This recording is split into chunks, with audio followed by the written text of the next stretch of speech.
Anda kembali di Nusantara Petang, kita masih berdialog dengan Kang Tamil mengenai pilkada di tengah pandemi. Kang Tamil, tadi dikatakan bahwa sosialisasi yang dilakukan oleh KPU ini perlu dilakukan atau ditekankan. Kemudian juga yang memiliki tantangan yang cukup besar adalah calon-calonnya ini ya, yang tidak memiliki keleluasaan seperti di masa selain di luar pandemi ini. Nah ini kan sekarang pandemi ini bagaimana? Kampanye-kampanye yang dilakukan oleh para calon ini. Ya baik, jadi memang masa pandemi ini tentu para calon-calon tersebut dituntut untuk kemudian bisa memberikan kreasi-kreasi tersendiri di dalam hal kampanye. Artinya di luar dari pengumpulan massa. Tapi fenomena yang terjadi di beberapa tempat justru banyak calon-calon yang kemudian mencuri start tetap melakukan pengumpulan massa. Seperti baru-baru ini kita lihat ada salah satu calon wali kota, ya, calon wali kota dari salah satu daerah di Lampung, itu kemudian melakukan pengumpulan massa sampai kemudian ribut dengan lurahnya sendiri, ya, itu viral di YouTube channel. Bahkan yang saya soroti adalah apa? Di sana terlihat bahwasannya calonnya sendiri tidak menggunakan masker. Nah, makanya saya katakan apa yang mau dicontohkan kepada masyarakat jika para calon-calonnya sendiri tidak bisa memberikan contoh yang baik kepada dirinya sendiri gitu. Ini bukan masalah tentang bagaimana dia berlaku di depan kamera atau di belakang kamera, bukan, tapi bagaimana tentang kesehariannya. Maka saya kira kampanye kali ini banyak kreativitas yang kemudian diuji dari para calon-calon tersebut. Bagaimana mereka bisa kemudian melakukan kampanye di media sosial, ya kan? Tentu hal ini juga harus menjadi kajian tersendiri. Pertanyaannya, apakah media sosial itu kemudian efektif dilakukan untuk metode kampanye di wilayahnya? Karena tidak semua wilayah di Indonesia ini kita sama-sama tahu efektif menggunakan metode kampanye media sosial. Nah tentu harus ada kiat-kiat lain, gitu loh. Harus ada kiat-kiat lain yang kemudian di luar dari pengumpulan massa, gitu. Jadi ini yang penting saya kira. Nah selain itu juga kan memang beberapa lama kita melihat ya bahwa memang praktek-praktek dari kampanye-kampanye ini kan banyak sekali menggunakan politik uang dan sebagainya gitu. Bagaimana dampak dari pandemi ini? Apakah semakin mendorong hal tersebut atau justru mengurangi? Saya kira kita bisa bicara perspektif pada dasar kenyataan ya. Hari ini saya kira mungkin akan lebih meningkat. Ada dulu namanya NPWP. Nomor piro wani piro gitu. Nah itu jadi saya kira hal-hal yang begini itu akan lebih masif. Kenapa? Kita sama-sama tahu masa pandemi ini membuat begitu banyak munculnya orang-orang miskin baru. Artinya orang-orang yang kurang mampu baru. Ketika masa pandemi ini mereka merasakan begitu kesulitan, terus ada datang calon-calon yang notabene, makanya saya katakan ada dua hal yang saya garis bawahi. Ada calon-calon yang datang yang notabene dia baru tahu, dia baru kenal, kemudian ngasih visi misi, kira-kira apa tanggapan dia, ya kan? Kemudian track record orangnya juga nggak jelas. Makanya saya katakan dua hal yang saya garis bawahi adalah yang kedua itu adalah dulu fenomena partai politik adalah melakukan pengkarbitan kepada kepala daerah. Jadi kepala daerah A ya kemudian ketika mau masa pilkada masuk partai B, partai C untuk kemudian melakukan pengkarbitan kaderisasi. Ya, tujuannya apa? Tujuannya agar bisa memenangkan pilkada. Nah, hari ini kalau kita lihat yang menjadi sorotan saya itu ada 3 wilayah, yaitu Kota Medan, Kota Solo, dan Kota Tangerang Selatan. Seperti yang kita tahu. Apa itu? Baru kali ini kita sama-sama ketahui anak seorang presiden yang masih menjabat, keluarga presiden yang masih menjabat, kemudian terjun dalam kontestasi pemilu. Pertanyaannya kalau kita tanya apakah salah? Tentu tidak salah. Karena hak memilih dan dipilih itu melekat. Itu kemudian diatur dalam undang-undang. Tapi yang jadi pertanyaan adalah apakah ini memenuhi etika? Nah, itu jawabannya ada pada diri kita masing-masing. Yang jadi sorotan saya adalah ketika kita bicara Kota Solo, kader partai yang notabene hari itu adalah wakil wali kota, yang kalau kita bicara secara jujur mungkin dari sisi popularitas begitu dia punya popularitas itu lebih tinggi, tapi harus tergeser karena ada anak sultan tadi. Saya pakai bahasa itu tuh, anak sultan tuh. Karena ada anak sultan tadi masuk ke sana. Nah ini artinya apa? Ini membuat masa depan partai politik kita tuh semakin suram. kader-kader yang memang dari awal ikut membesarkan partai, kader-kader yang dari awal itu kemudian ikut berdarah-darah di dalam partai, nggak punya masa depan. Ketika ada elit, ya elit yang punya mau, bahasanya itu, ada elit yang punya mau, kemudian menerjunkan anaknya, menantunya, mungkin besok tukang kebunnya, ya gitu. Nah, hal yang sama terjadi di Kota Medan. Di Kota Medan itu kader PDIP yang hari ini PLT Wali Kota Medan harus kemudian mencari perahu lain. Gitu loh. Karena apa? Ada menantu presiden di sana.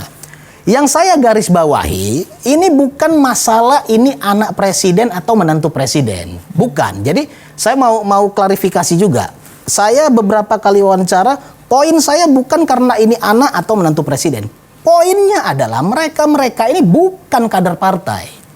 Kalau memang ada rencana untuk diterjunkan, kenapa tidak jauh sebelumnya itu diterjunkan di partai, ya? Kemudian mereka bisa minimal mereka bisa belajar. Setelah gua jadi wali kota apa sih yang harus saya lakukan?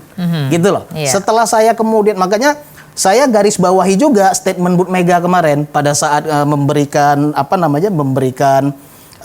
masukan kepada para calon-calon daripada PDIP. Bu Mega kan sempat bicara bahwasannya kalau boleh nih calon-calon yang mau maju pilkada ini jadi anggota DPR dulu, gitu. Artinya apa? Artinya di situ ada jenjang, gitu loh. Ada jenjang. Saya bukan katakan bahwasannya jenjang ke pilkada itu harus ke DPR, bukan.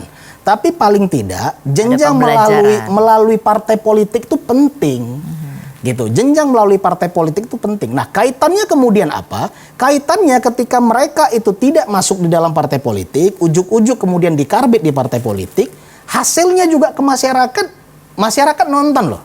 Masyarakat lihat loh bagaimana kemudian polemik di Solo, ya, bagaimana polemik di Kota Medan. Kemudian yang sedikit soft saya lihat itu anaknya Pak Maruf Amin, Siti Nur Aziza di Tangerang Selatan. Gitu. Nah, masyarakat melihat, makanya saya bilang 270 wilayah yang notabene ada 9 pilkada gubernur, ini nggak jadi pantauan masyarakat nasional nih. Yang jadi pantauan masyarakat nasional justru 3 kabupaten kota tadi. Kota Medan, Kota Solo, dan Kota Tangsel. Apa yang dipantau? Apa yang dipantau adalah kira-kira calon-calon yang membawa background presiden ini akan melakukan apa sih? Gitu loh. Ini yang saya kira menjadi PR penting gitu. Ini menjadi PR penting bagaimana kemudian terkait tadi apa yang bisa kita kan selalu selama ini begini. Kita mencoba menyadarkan masyarakat bahwasannya politik uang itu dalam tanda kutip haram, gitu kan. Tapi pada kenyataannya yang menang-menang itu nggak jauh dari orang-orang yang bermain politik itu gitu. Saya katakan apa adanya aja karena ini memang hal-hal yang terjadi dan menjadi kajian kami sejak lama. Gitu. Nah, kemudian di masa pandemi ini yang saya katakan tadi bertambah banyaknya orang yang susah, ini menjadi momen tersendiri, gitu loh. Ini menjadi momen tersendiri. Apakah kemudian harus ada? Nah, tentu dalam hal ini makanya saya katakan Bawaslu itu harus lebih harus bekerja ekstra keras. Gitu, harus bekerja ekstra keras dan kemudian masyarakat juga gitu kan harus bisa berani menyuarakan ketika ada politik uang yang terjadi. Nah, terkait kemudian seberapa jauh masyarakat itu akan kemudian menerima pemberian seorang calon, poinnya adalah sejauh mana calon tersebut dikenal track recordnya, gitu. Karena kita tahu uang bukan segalanya. Pemberian itu bukan segalanya. Ada saya kenal teman-teman kita yang memang juga benar-benar itu mempunyai track record yang jelas. Dia berangkat dari anggota dewan, kemudian mencalonkan diri. Duduk di rumah dia bisa jadi. Nggak usah jauh. Pak Jokowi. Pak Jokowi kita sama-sama tahu bagaimana beliau di Kota Solo dulu. Kinerja beliau begitu pilkada ke periode kedua. Saya rasa beliau nggak sulit. Beliau cukup duduk santai, masyarakat yang kemudian melulukan beliau. Itu contoh nyata di mana politik uang itu tidak serta-merta. Gitu. Makanya saya katakan sisi hari ini pandemi, banyak masyarakat susah, apakah politik uang itu kemudian makin besar atau makin kecil? Poinnya adalah track record para calon-calonnya. Oke, baik. Terakhir, Kang Tamil, apa masukannya agar pilkada di tengah pandemi pada saat ini akan bisa semakin meningkat kualitasnya? Ya, saya kira yang saya katakan tadi, kita sama-sama untuk kemudian harus meningkatkan partisipasi publik. baik itu KPU dan kemudian semua jajaran-jajaran dan termasuk kita warga negara. Karena apa? Ketika pilkada itu nantinya golput itu di atas 50%, terjadi kemudian terjadi kemudian pemilihan ulang, ini berimpact kepada anggaran dan itu tidak baik bagi kita. Karena apa? Langsung atau tidak langsung ini berimpact kepada masyarakat. Maka kalau boleh saya sarankan hari ini para masyarakat, ayo kita kenali calon-calon kita yang terjun di daerah kita masing-masing, gunakan hak suara kita, datang ke TPS, lakukan pencoblosan. Kalau memang hari ini kita belum mendapat informasi yang jelas terkait tentang kemudian bagaimana protokoler kesehatan di TPS, kita yang harus proaktif. Kita yang harus proaktif, kemudian mencari mencari sumber-sumber. Yakinlah bahwasannya TPS itu, karena begini, petugas TPS juga nggak mau tertular COVID. Nah itu yang harus menjadi garis bawah. Petugas TPS juga manusia seperti kita, mereka tidak akan mau tertular COVID, maka mereka akan berusaha semaksimal mungkin. Jadi kuncinya kita harus meningkatkan partisipasi publik. Baik, terima kasih Kang Tamil sama-sama atas dialognya hari ini. Dan pemirsa, kami masih akan hadirkan informasi lainnya. Demikianlah tadi dialog Nusantara petang kita kali ini.